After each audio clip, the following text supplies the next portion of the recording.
Bonjour.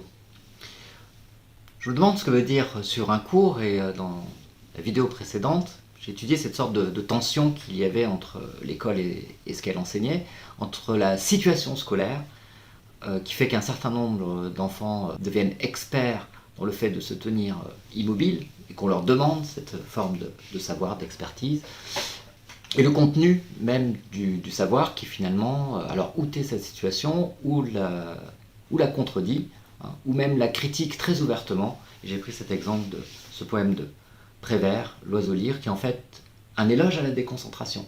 Et je me suis demandé si on pouvait finalement se concentrer sur un éloge à la déconcentration. Cette tension entre le contenu du cours et la situation scolaire, le fait d'écouter et de se tenir tranquille, cette tension elle devient maximale dans le cours de philosophie. Ce n'est donc pas ici un simple exemple de l'école se critiquant elle-même, mais qui est l'école se critiquant elle-même. Quand on arrive en cours de philosophie, du point de vue de la pratique, il n'y a rien de fondamentalement nouveau, on arrive, on entre dans la salle, on s'assoit, on écoute, on attend la fin du cours, on prend des notes. Bon, le contenu a changé, mais après tout, l'attitude est toujours la même, et finalement, on ne s'attend pas à grand-chose de nouveau de ce point de vue-là. Et le cours ne se déroule pas d'une manière foncièrement différente. Sauf si on a un professeur particulièrement original ou qui comprend autrement l'engagement dans la philosophie, mais a priori, il n'y a pas de raison que ce cours se déroule d'une manière foncièrement différente. Mais quand même, du point de vue du contenu, il se passe tout de suite quelque chose qui est un petit peu bizarre. Ce qu'il y a de bizarre se joue dans ce que nous disent les auteurs et dans la situation philosophique dans laquelle ils nous placent eux-mêmes. La situation de pensée, la situation de parole ou même la situation d'écriture dans laquelle ils nous placent et qui vient s'opposer ouvertement à la situation scolaire, la plupart du temps. Et pour des raisons qui sont très précises. Je vais prendre deux exemples, mais canoniques, parce que je m'intéressais à de grands fondateurs de la philosophie qui ne cessent de se fonder et de se refonder, mais ces deux-là jouent vraiment un rôle très important, l'un pour l'Antiquité, l'autre pour la modernité. Ce sont Socrate d'un côté et Descartes de l'autre. Socrate, il n'écrit pas, et déjà Platon vient en quelque sorte transgresser ce que dit Socrate de la philosophie, qui pour lui doit se dérouler uniquement sous la forme de la parole, hein, le simple fait d'écrire, de prendre des notes, etc., tue la mémoire, tue la possibilité de se souvenir. Et comme le savoir, c'est la possibilité de se souvenir, eh bien, il ne faut pas écrire, il faut uniquement parler. Mais alors parler comment? Pas sur le mode du discours, pas sur le mode de l'enseignement, où quelqu'un dirait comme ça à une collectivité ce qu'elle ne sait pas. Ce mode du discours, Socrate le condamne radicalement. Il le condamne au niveau de l'assemblée politique, il le condamne au niveau de l'enseignement, hein, celui que menaient à son époque ce qu'on appelait les sophistes, ce qui ne voulait rien dire d'autre à l'origine que ceux qui savent, les savants, et qui donc avaient des élèves et leur apprenaient la grammaire, la logique et aussi la rhétorique, c'est-à-dire comment tenir justement un discours, y compris devant des assemblées.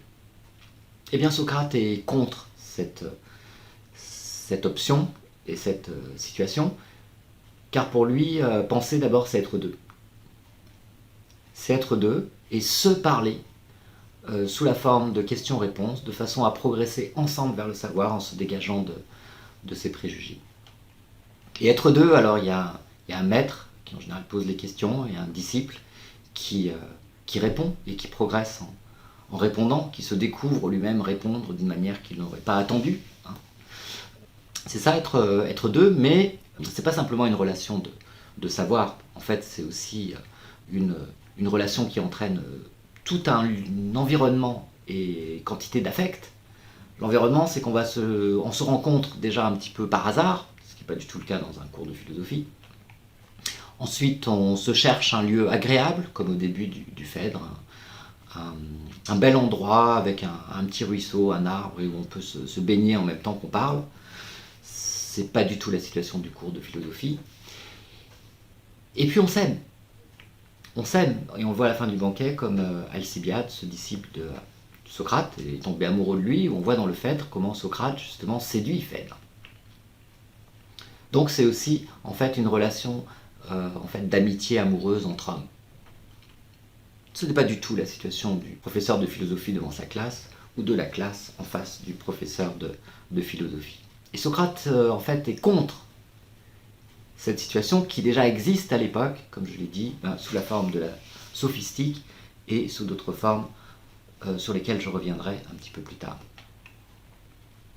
L'autre exemple que je voulais prendre, c'était Descartes, le fondateur de la modernité, qui en fait nous dit clairement dans le discours de la méthode, c'est qu'il est arrivé par la philosophie en se dégageant de ce qu'il avait appris à l'école, au collège.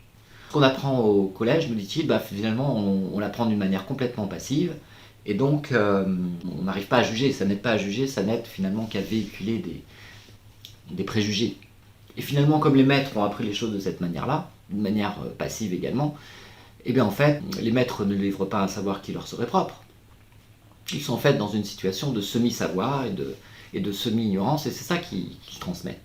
C'est ce que Lacan, un lecteur de Descartes, psychanalyste lecteur de Descartes du XXe siècle, appellera le discours du maître, qui ne parle pas en son nom, qui parle au nom d'un savoir simplement qu'on lui a transmis et qu'il transmet, et qui n'a en fait aucun rapport véritablement actif et personnel avec ce savoir. Donc c'est ça que Descartes critique radicalement dans les cours que l'on suit au collège, et donc nous met dans une situation philosophique ensuite qui est complètement différente dans le discours de la méthode. C'est au moment où il est en train de faire une campagne militaire, c'est pas le cas des élèves en général, il n'y a plus de service militaire, mais en plus Descartes s'était engagé volontairement auprès du duc de Bavière pour faire la guerre.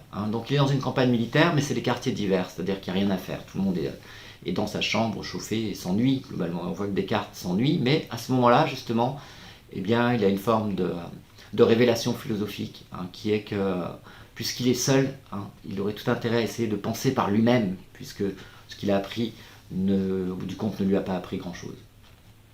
Et donc, penser par lui-même, c'est refonder le savoir à partir de lui-même. Et la première certitude de ce savoir sera que je pense, justement, je pense. Après avoir douté de tout, et même douté activement de tout ce que l'on m'avait appris, passivement, et même de ce que m'apprennent mes sens, il reste cette possibilité-là qui s'ouvre pour toute la modernité, de penser par soi-même. Alors vous voyez comme il peut être étrange d'apprendre cela dans une situation qui est celle d'élèves écoutant leur professeur. Écoutant leur professeur parler non en son nom, mais parler de Descartes. Et expliquant que philosopher, c'est pas suivre des cours, c'est au contraire douter de tout ce que l'on a appris et penser par soi-même. Alors évidemment, il y a une sorte de conjonction ici à rechercher, c'est-à-dire que le professeur indique autre chose que ce qu'il est en train de faire, cette pensée personnelle. Ce message-là peut bien passer, mais il n'empêche qu'il est contradictoire par rapport à la situation que l'on est en train de vivre. Et finalement, c'est cela la philosophie, c'est ça la fonction de la philosophie à l'intérieur de la scolarité, c'est d'accentuer ce qui est déjà présent à l'école, mais d'en faire vraiment un thème, une thématique, qui est la critique de l'accession au savoir, la critique de la situation scolaire. Et tout ça, tout en étant inscrit dans l'emploi du temps et dans les programmes. Alors peut-être que la philosophie, mais pas seule, j'y reviendrai, peut nous apprendre ce que veut dire suivre un cours.